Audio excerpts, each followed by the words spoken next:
안녕하세요. 오늘은 2025년 1월 8일입니다.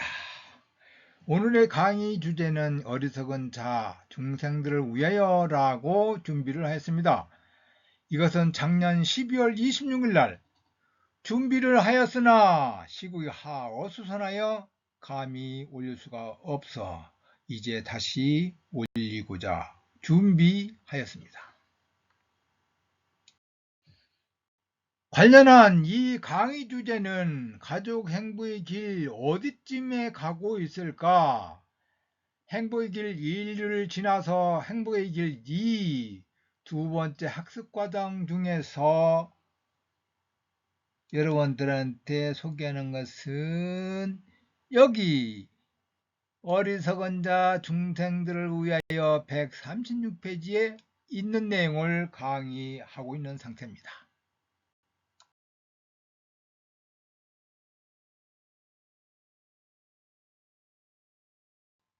그럼 세상을 살아가면서 세 가지를 극복해야 할 인상관이란 무엇일까? 먼저 태어날 때부터 타고난 정해진 숙명이다 라고 하는 숙명론이요. 두 번째는 일체의 모든 것은 신이 만들었다고 하는 신의 창조론이요. 세 번째로는 모든 일은 원인과 조건이 없는 우연이다 라고 하는 우연 발생론이라고 하는 것을 극복해야 한다고 말씀하셨습니다. 좀 더 구체적으로 들어가 보면 석가모니 부처님께서는 2600년 전에 세상에는 세 가지를 극복해야 할 인생관이 있다라고 하셨습니다. 먼저 태어날 때부터 태어난 정해진 것이라고 하는 숙명이다라고 숙명론을, 그리고 두 번째로 일체의 모든 것은 신이 만들었다고 하는 신의 창조론을 부르짖는 사람, 세 번째는 이든 일은 원인과 조건이 없는 우연이다라고 우연 발생론을 주장하고 있는 사람들에게 부처님께서는 연기법을 소개해 주셨습니다. 그 연기법 중에는 오온, 12처, 18개, 12연기, 4성제를 모토로 하고 있습니다. 이에 내 법은 현실에서 이루어질 수 있는 법이지 결코 추론해서 이해하는 법이 아니다 라고 하셨으며, 또한 이것은 인간이 자신의 지혜로운 선택에 의해 자기를 만들어가는 길이다 라고 확언하셨습니다. 그렇지만 어리석은 범부들은 스스로 부처님께서 가르치고자 했던 중도 연기법에 대하여 알고자 노력하지 않았고 맹목적으로 남의 말에 빠져 헤매어 그 결과 깨달음과 멀어져 있을 뿐이다 라고 하셨습니다. 따라서 전통이나 경전의 권위, 논리적으로 그렇기 때문이라 하는 이유, 혹은 스승에 대한 존경심 등 이런 세 가지 이유가 이로 인해 전적으로 의존하는 수행은 깨닫는 데 아무런 도움이 되지 못한다고 말씀하셨습니다. 세상에 잡된 5가지 빛깔, 오온, 그것을 애욕이라고 하지 않는다. 그것을 탐하고 생각하는 것, 오치온, 그것이고 사람의 욕심이니라. 온갖 빛깔 언제나 세상에 있나니 수행하는 사람은 욕심을 끊어야 한다 라고 말씀하셨습니다. 그럼 오온과 오천의 발생에 대해 부처님께서 오온조차도 탐욕이다라고 말은 했지만 그것이 중요한 것이 아니고 오온을 집착함, 즉 오치온이 더 중하다고 강조했습니다.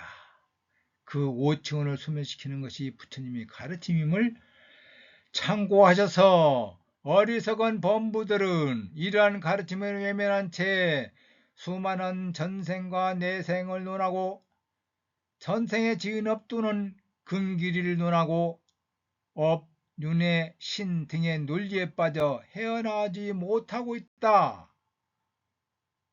깨닫고자 허망한 몸짓만을 하고 있다는 것입니다. 그렇다면 과연 부처님의 가르침이 난해하고 어렵기 때문에 깨닫기 힘든 것인가 하는 의문을 갖게 합니다. 하여 내가 얻은 매우 깊은 이 법은 밝히기 어렵고 알기 어려우며 깨달아 알기 어렵고 생각하기도 어려운 것이다. 번뇌가 끊어진 미묘한 지혜를 가진 사람만이 깨달아 알 수 있을 것이다. 그 이치를 분별하여 익히기를 게을리하지 않는다면 곧 기쁨을 얻을 것이다 라고 하셨습니다. 이 법이 바로 중두 연기법으로서 지혜로운 사람이 깨달아 알 수 있고 어리석은 자들은 중두 연기법을 밝히고 알기 어렵다는 것입니다. 즉 어리석은 중생들은 탐진치에 물들어 지혜가 가려져 있기 때문에 중두 연기법을 바르게 알기 어렵다는 말씀인 것입니다. 그래서 번뇌가 끊어진 미묘한 지혜를 가진 사람만이 깨달아 알 수 있는 것이다 라고 말씀하셨습니다. 이걸 좀 부연하면은 세상을 살며 있어서 탐진치 탐내고 욕심내어 채워지지 않으면 화내고 어리석게 사는 삶을 살 것인가, 개정에 계율을 지키면서 바르게 사는 지혜로운 삶을 통해서 살 것인가를 선택하라는 말의 의미도 됩니다. 또한 중생들은 욕심에 물들고 어리석음에 덮여 있어서 욕망을 벗어나야 한다는 내 가르침을 이해하기 어려울 것이다. 나는 이제 기꺼이 믿고 듣고자 하는 이들을 위하여 설법을 할 것이요 이 법을 듣고 마음이 어지러워져 아무런 이익이 없는 자를 위해서는 설법을 하지 않으리라 라고 하셨습니다. 다시 말해 모든 법은 열의를 뿌리로 하며 모든 법은 마음의 잡두리함을 근원으로 하며 모든 법은 감각 접촉 때문에 일어나며 모든 법은 느낌으로 모이며 모든 법은 선정을 으뜸으로 하며 모든 법은 마음 챙김의 지배를 받으며 모든 법은 통찰지를 최상으로 하며 모든 법은 해탈을 핵심으로 하고 모든 법은 불사로 스며들며 모든 법은 열반으로 전개된다라고 외도 승들에게도 설명해 줘야 한다고 하였습니다. 결론적으로 탐지치를 통해서 탐내고 욕심내고 채워지지 않으면 화를 내는 어리석은 행위를 통해서 어리석은 삶을 살 것인가, 아니면 계율을 통하고 바르게 사는 지혜로운 삶을 통해서 지혜로운 삶을 살 것인가는 여러분들이 맡아 선택하는 것이고, 교재 16페이지도 설명한 바와 마찬가지로 탐진치와 개정애를 저루에 올려놓은 인간의 마음은 이렇게 탐진치에 물들어 세상에 살고 있다는 사실을 다시 한번 확인할 수 있습니다. 다음은 참고사항입니다. 중두연기법에서 중두는 영원함이 있다라는 상견과 영원함이 없다라는 단견 등의 견해를 논파하고자 만들어낸 가르침입니다. 연기는 조건의 화합을 의지하여 일어나는 모든 현상을 가리키는 법도로서 부처님의 가르침을 나타내는 불교의 고유 언어입니다. 연기를 대변할 수 있는 오운 12처 18개 12연기를 참고하시면 더욱 이해하는 데 도움이 되리라고 봅니다. 오는 인간의 몸을 5가지로 나누어 개념지어 놓은 것으로서 육체와 정치의 몸의 모임을 오온이라고 합니다. 육체의 몸은 눈, 귀, 코, 입, 몸, 오감, 이것을 감각기관의 기본이다 해서 뿌리근자라서 오근이라고 합니다. 이 오근을 통하여 조건지어 일어난 것이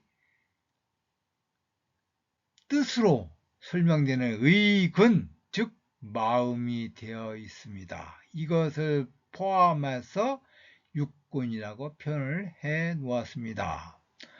다음, 물질의 몸의 모임을 세군이라고 표현을 해놨고, 정신의 몸의 모임을 느껴서 수군이라고 했고, 좋고 나쁘지도 않는 것을 포함해서 상운이라고 했고, 그것에 취착하여 행동으로 옮긴 행운이라고 표현을 했고, 거기 아르마리는 시군으로 표현하여 네 가지 플러스 세군을 통해서 오온이라고 표현을 하였습니다. 오온을 통해 취착된 것을 오치군이라고 해 놓은 것입니다. 다음 연기법정 12차는 앞에서 설명드린 육군과 육군에 접촉되는 대상, 즉 육경을 합쳐 12차라고 소개하고 있습니다. 이거에 대한 또 디테일한 설명은 추후 설명이 되겠습니다. 다음 연기법 중에 18개는 앞에서 설명드린 육군과 육경이 접촉을 하면 육식이 일어나기 때문에 도합 18개가 됩니다. 여기서 육군과 육경과 육식의 세 가지 화합된 것을 3사 화합된 촉이라고 설명을 하고 있습니다. 이 3사 화합된 촉이 육군과 육경, 육식이 각각 작용하여 경계가 일어나면은 몇 개? 18개. 그래서 안과 밖으로 또 일어나죠. 그래서 36개 인식이 일어나게 됩니다. 그리고 우리가 108번뇌라고 하는 것은 현재, 과거, 미래 인식들로 작용하면 그것이 108개가 되어 그 갈망이 끊임없이 일어나는 것을 불교에서 108번뇌가 일어난다고 이렇게 설명하고 있습니다. 연기법 중에 12연기는 우리가 살아가면서 어느 한순간 정법이 뭐지? 아니 이 12연기가 뭐지? 라고 알아볼 때는 정확하게 모르고 살아서 왔다는 거죠. 잠재 성향만 갖고. 그래서 어느 순간 아르마리를 통해서 잘 살펴보니 몸을, 즉 육체의 몸과 정신의 몸을 통해서 감각기관인 육입을 통하여 조건지어 감각대상과 접촉의 일어남으로 인해서 느낌을 받는데, 이때 좋고 괴롭고 즐겁기도 괴롭지도 않는 느낌을 받아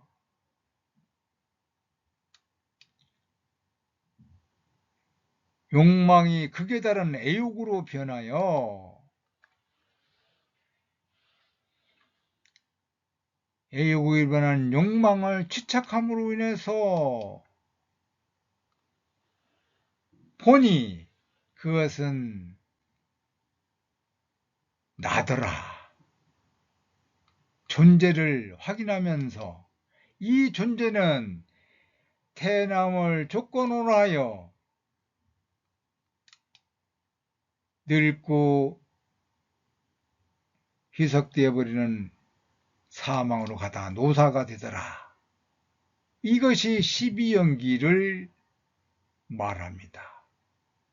무명을 통해서 행을 함으로써 아르마리를 얻고, 아르마리는 곧 육체의 몸, 정신의 몸을 통하여 감각기관을 통하여 접촉을 느끼면 이때 괴롭고 즐겁고 괴롭지도 않고 즐겁지도 않는 느낌을 통하여 거기에 자기가 욕망, 갈망하는 것에 애욕을 느낌으로 인해서 지착을 통해 보니 그것이 있다는 나가 있다는 것을 확인함으로써 이 나는 또 뭐냐? 태어남을 조건으로 하여 늙고 죽음을 맞는 희석되는 것을 발견하게 되는 거죠. 그래서 아까도 설명드린 바와 마찬가지로 오군이 육군을 통하여 육식이 일어남으로 인해서 이 육식에서 얻은 치착된 것들은 어느 순간 물질이 육체가 사라짐으로 인해서 육체에 붙었던 취착된 나도 사라진다 라는 기본 원리를 소개한 것입니다. 연기법 중 마지막 사성제입니다. 괴로움의 4가지 진리를 말하는데 고성제는 괴로움에 대한 성스러운 진리라고 이야기를 합니다. 도대체 성스러운 진리란 무엇일까? 태어남도 괴로움이다. 늙음도 괴로움이다. 병도 괴로움이다. 죽음도 괴로움이다. 근심과 탄식, 육체적 고통, 절망도 괴로움이다. 또한 원하는 것을 얻지 못하는 것도 괴로움이다. 요컨대 나 등으로 지착한 5가지 무덕이 오치원 자체가 괴로움이다. 이를 일러 괴로움에 대한 성스러운 진리라고 이야기하고 있습니다. 다음 고집성제입니다. 고집성제, 괴로움의 발생에 대한 성스러운 진리를 말하는데 도대체 무엇일까? 의도적 행위들을 조건으로 아르마리를 조건으로 정신물질을 조건하여 6가지 감각장소가 6가지 감각장소 아까 6입이라고 했죠?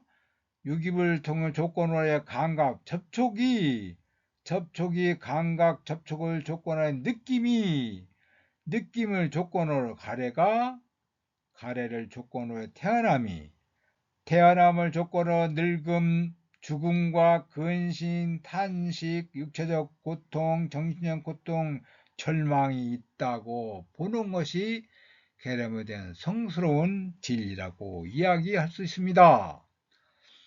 다음 고멸성제입니다. 괴로움의 소멸에 대한 성스러운 진리는 무엇일까? 무명이 남김없이 빛발하여 소멸하기 때문에 알지 못하는 것이 빛발하기 때문에 의도적 행위들이 소멸하기 때문에 아르마리가 소멸하기 때문에 정신물질이 소멸하기 때문에 6감각장수가 소멸하기 때문에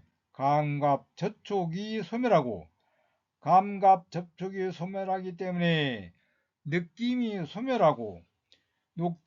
소멸하기 때문에 가래가 소멸하기 때문에 지착이 소멸하기 때문에 존재가 소멸하기 때문에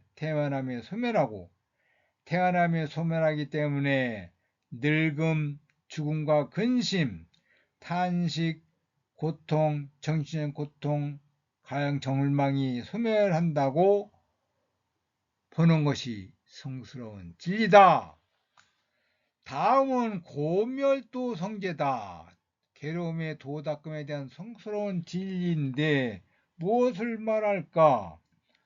바른 견해, 바른 사고, 바른 말, 바른 행위, 바른 생계, 바른 정진, 바른 마음 챙김, 하는 선정이 바로 이것인데, 이것이 팔정도로서 계룡의 소멸로 인도하는 도닦음의 성스러운 진리라고 이야기하고 있습니다.